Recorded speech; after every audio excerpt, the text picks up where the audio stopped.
Our senior correspondent James Mates reports tonight from Haiti on how its people are struggling to survive.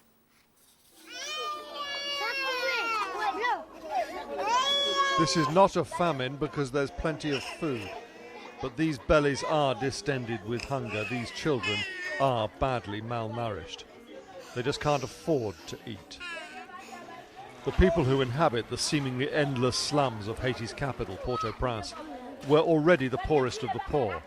They must live on 50p a day, often less. Life was barely possible on that, but not anymore. In the markets, they argue, even fight over prices, but traders have no choice but to pass on rises set thousands of miles away. We walked past stall after stall where rice cost almost double that of 6 months ago. Corn and beans were up just as much, and very few people were buying. What makes the hunger in Haiti so unforgivable is that, as you can see, there is plenty of food. It's just beyond the means of most people. This, for example, is cornmeal, one of the staples here. Madame, ça coûte combien? 50, that's 50 good, which is more than $1. Now, bear in mind that more than half of the population of Haiti live on less than $1 a day. They couldn't afford this. The reaction was perhaps predictable, Haiti's poor taking their desperation out on their own government, with food riots earlier this month that cost 4 lives and the country's Prime Minister his job. The World Food Programme was quick to step in and is still distributing emergency food to those most in need. But these emergency supplies too must be bought on world markets, and aid budgets are buying less and less. 4 months ago, a metric ton of rice cost the cost was $400. Now we had to pay $1,100 for the same amount of food. $400 up to $1,100 in a few months, in 4 to 5 months. We'll try to assist them. Maybe we'll have to cut down the rations, or maybe we'll just have to reduce the number of beneficiaries, which both solutions are not very good for these people.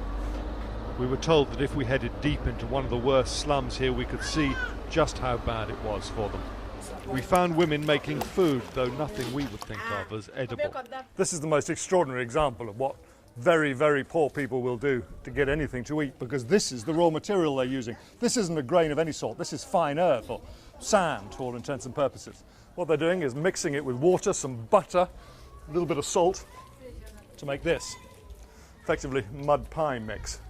Baked dry by the sun, they have almost no nutritional value. But the children who hadn't eaten all day, they filled their stomach and fended off hunger. Ah, man, a lot. Pierre Gourier and his wife Eva are middle-class Haitians, but they too are suddenly finding that almost all their income is going simply on keeping the family alive. How much of your income are you having to spend on food? 80%. You're spending 80% of the money you earn on food? Yeah, man. And Eva cooks meat for her family less than once a week. Knowing how they are struggling, they fear their desperately poor countrymen will be on the streets again soon. The things have to change. So waiting for the change, man, you know, so... Because people can't live with these prices? Man, no. We can't take it no more. But will anything change? Probably not, while so much of the world's food is not being eaten. This is the maize that makes the cornmeal that is the staple food for so many people here in Haiti. Now, the trouble with maize is that it's a favourite for people who want to grow biofuels, for substitutes for petrol and diesel. What we in the West are effectively saying to hungry children here in Haiti is, you can't eat this, we need it to run our cars. We left Haiti for a country where the rush for biofuels is accelerating with every year, Argentina. Beneath us, we left a land of 8 million people for whom this food crisis is not just an inconvenience. Without help, for many of the poor that we've seen, it could soon become a matter of life and death.